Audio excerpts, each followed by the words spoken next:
स' लोगोफोर बिदिब्ला गोबाव खालामाजासे रिलिफ केम्पखौ नायलांनो हासिगोन।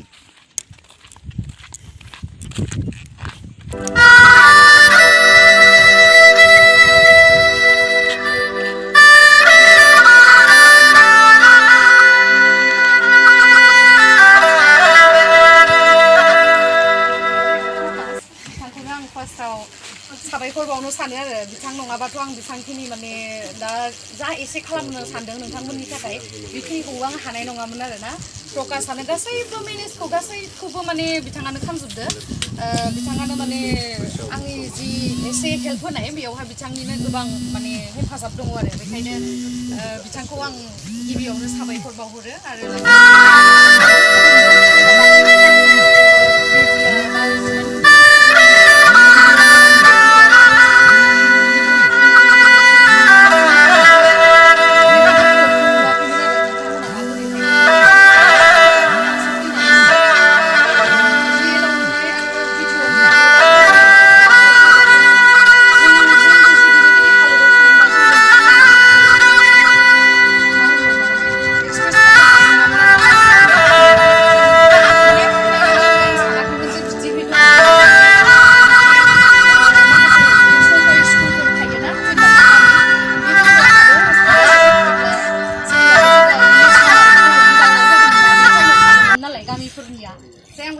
बिदि सरकारि स्कुलफोराव दङ खोमा बिदि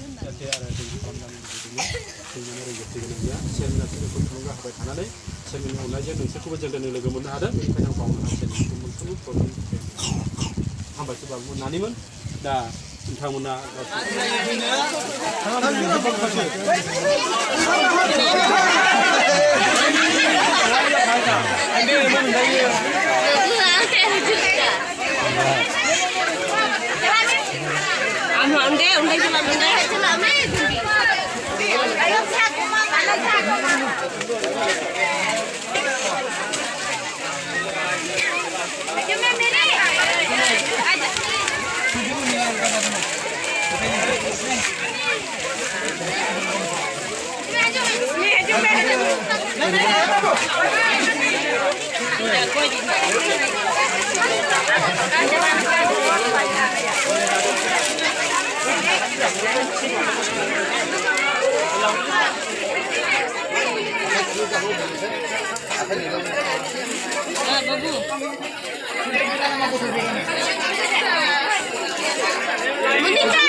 गर थानाय सुबुंफोरनो मोनसे न'खराव 50 केजि माइरं लाबोना होफैनो हादों। नंगौना नङा?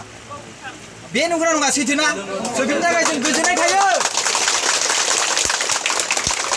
Thank you. एकदमबारे जों देमसि दैमारिखौ थेंक इउ जासि नङा होमबा? Thank you. आं बारा जेबो बुंला नङा होमबा? गासिबो बुंखाजोबखाबाय।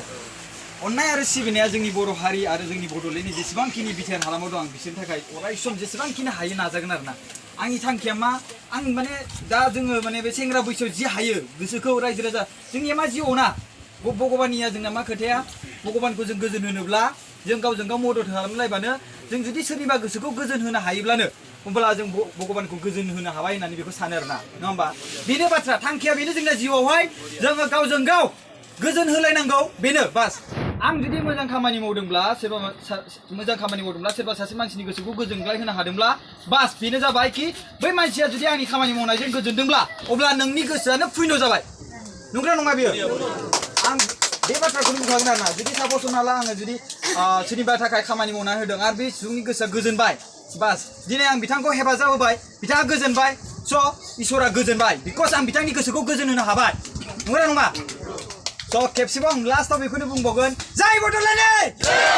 Thank you.